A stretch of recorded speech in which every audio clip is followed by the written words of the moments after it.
Welcome back to NewsX World. I'm Uday Pratap Singh. You're joining us on Focal Length, where we get you a briefing on topics from all across the world. Well, let's try and find out the answers to these questions from Spencer Critchley, who's joining us right now. Mr. Critchley is an award-winning writer, producer, communications consultant with experience in broadcasting, film, digital media, public relations, as well as advertising. He's the managing partner of Boots Road Group, which provides creative marketing services for purpose-driven organizations. Clients include, in fact, Obama for America, the U.S. Department of Labor, UC Berkeley, and the city of Salinas in California. Well, Spencer Critchley, thanks very much for joining us today on the broadcast. Thank you for being with us on Focal Length on NewsX World. Let me begin by asking you, early polls certainly show that Donald Trump is in the lead over Joe Biden. Is that reflective of what's happening on ground, Mr. Critchley? That's probably reflective of what's happening at the time the poll is taken. But a common misconception about polls is that they somehow predict the future. A poll, by definition, is only a sampling of public opinion at the moment the poll is taken, and it starts to become obsolete with every hour that goes by. There is some inaccuracy in polling as well. I don't think that explains the entirety of these polls. I think it does reflect probably a reasonably accurate picture of national opinion at this moment in time. But that opinion is going to change as time goes by. Another thing that a lot of people in the general public don't fully appreciate, and unfortunately a lot of reporters in the United States don't do much work to help educate them about this, is that the average voter is not paying any attention, or if they're paying any attention, it's a very small amount of attention to politics at this stage. People who do pay attention to politics tend to assume that every news story reaches everybody in the country. But in fact, the great majority of the population is paying no attention to politics, and they know very little about either candidate beyond what they might have heard in jokes or on Facebook, just sort of filtering through popular culture.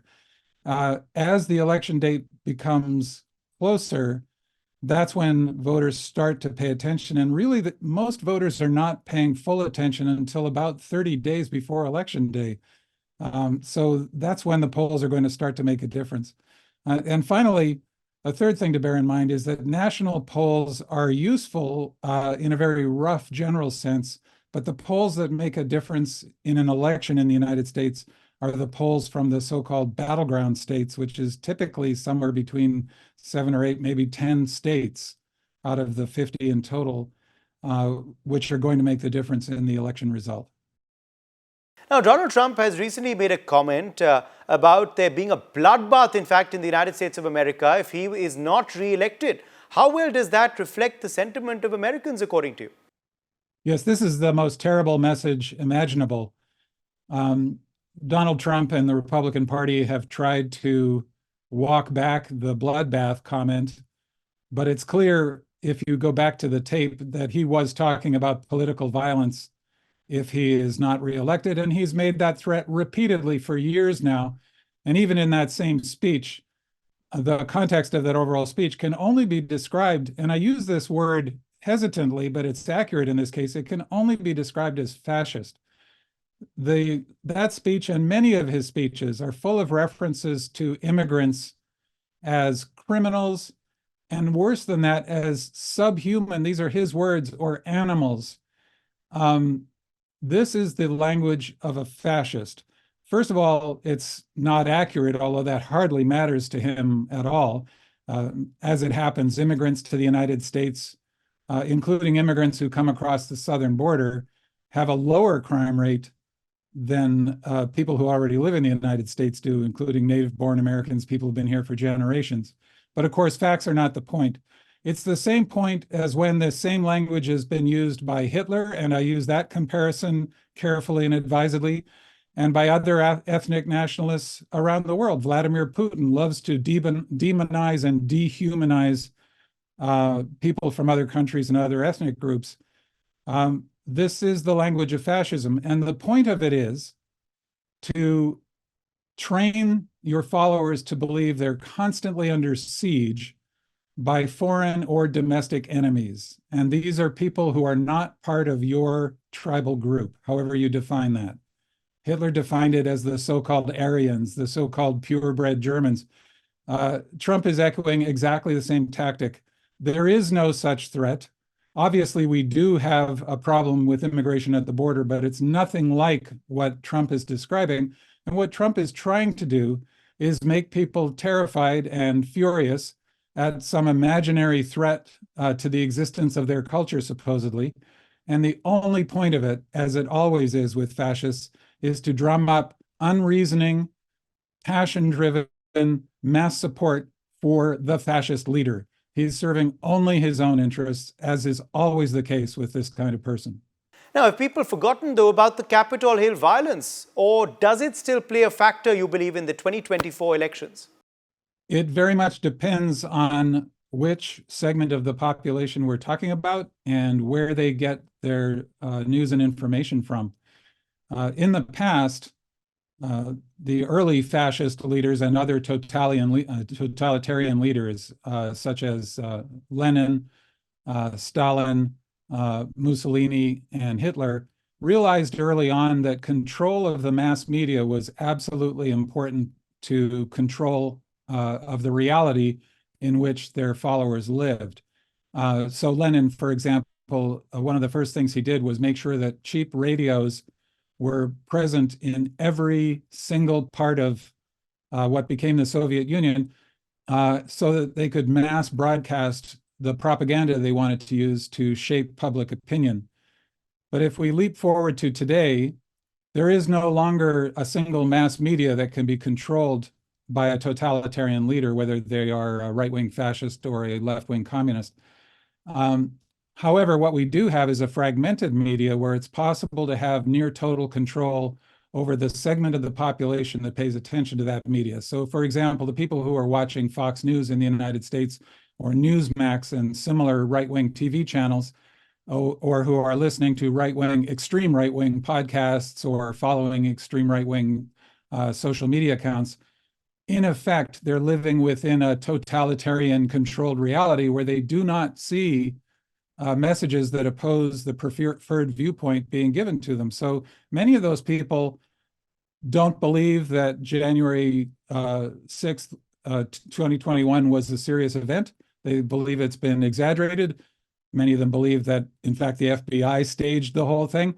Or at the same time, many of them also believe, or they believe it was Black Lives Matter somehow, or they at the same time believe these were patriots trying to rescue American democracy. Now, of course, those opinions contradict each other, but that doesn't matter when you're living in an alternate reality. So unfortunately, a significant portion of the population is living in that alternate reality. Then it also remains, unfortunately, a characteristic of the way the human mind works that we're constantly forgetting information. And advertisers know that 30 days after you run a TV commercial, most people will have forgotten they ever saw that commercial. So years later, there is a problem with memory. And yet there's another very large part of the US population who remembers January 6, 2021 as vividly as we still remember September 11th, 2001, or December 7th, 1941, when the Japanese attacked Pearl Harbor. And these are dates that will never fade from memory.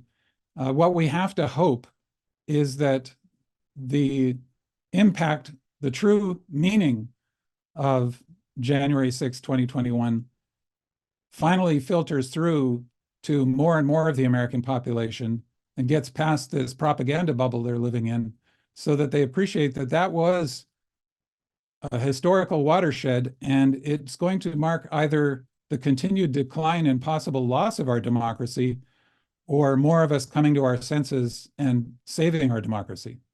Do you see the New York civil fraud case as a ploy to stop Donald Trump from contesting, or is it a genuine case? I certainly understand why people would be concerned about that, because, of course, it's a favorite tactic in non-democratic countries or failing democracies for the government to corrupt the justice system and use it simply as a tool of whatever the leader wants to see happen. Again, Vladimir Putin's Russia and the Soviet Union before him provide excellent examples of that. So the skepticism is certainly warranted. However, the United States has long been one of the exceptions and has long set a standard for the independence of its justice system. Now, that certainly does not mean that our justice system is perfect, but it is excellent. And it is genuinely independent so long as we have a basically patriotic, basically public service-oriented administration in power.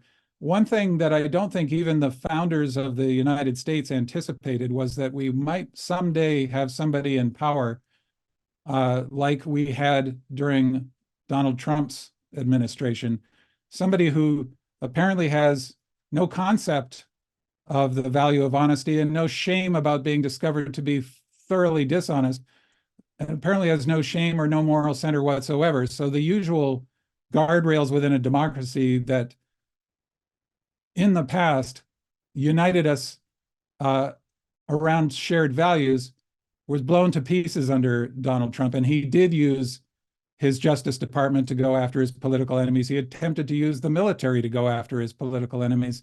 He did all of the things that he's accusing Joe Biden falsely of doing, which again is absolutely typical of a fascist leader. They don't just lie all the time. They try to destroy the public's trust in the concept of truth. They try to make people feel hopeless about discovering the truth and conclude, therefore, that they better just go with whoever they perceive to be the likely winner in the struggle for power.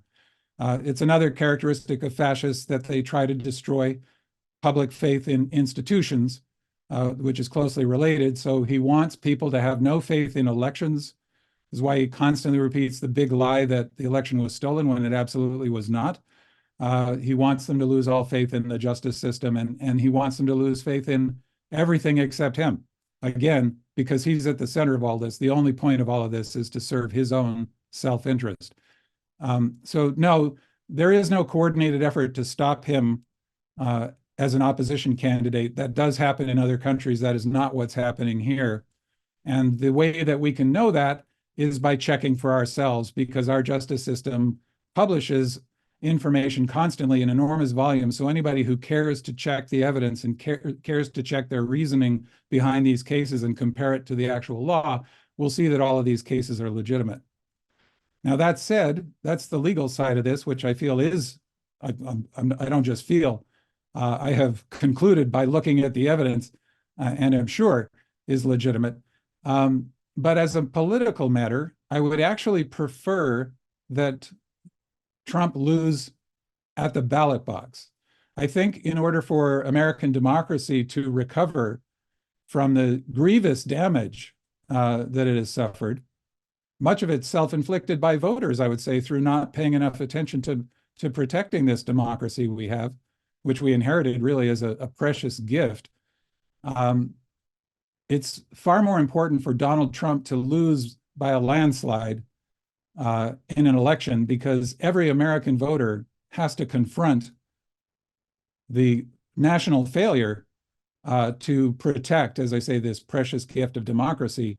And it's not just a gift; it's a gift we have to earn generation after generation, at least by performing the minimum duty of being basically well-informed and taking the responsibility of the vote seriously and casting votes for, whether they're Republican, Democrat, or a member of some other party, for people who have basic integrity. Don't you think unleashing the courts, though, on Trump from all sides at this point of time is actually helping him gain public sympathy ahead of the elections? It certainly does in terms of his most committed followers. And I'm sorry to have to cite the example of fascism again, but this is why I feel so comfortable using the term. Donald Trump checks all of the boxes as a fascist leader. And another characteristic of the fascist leader is to constantly stoke people's feelings of grievance and victimhood, so that it creates this vicious circle, so where when you have control over the media that people are consuming, everything reinforces the story. So Donald Trump wins whether he wins or loses. So if he's found not guilty in one of these cases, he wins. But if he's found guilty, he wins, because he can just say, well, of course, the whole thing was rigged against me from the start. Same with elections. This fall, I don't think he's going to win. He could. I don't think he will. But from his point of view, it doesn't really matter, because if he loses the election, he'll just claim it was rigged and stolen from him, and this is more proof that he's the victim. So the fascist leader is constantly both victor and victim, and both of those roles that they play appeal to their followers, whose sense of being besieged and under threat and having suffered humiliation or loss, which has been blamed on other people, members of other so-called races or cultures or religions or whatever it is. All of this works, unfortunately, to the fascist leader's advantage, which is why it's so difficult to push back against this if you're a person who actually believes that truth matters, evidence matters, basic human decency matters. You're operating with one hand tied behind your back.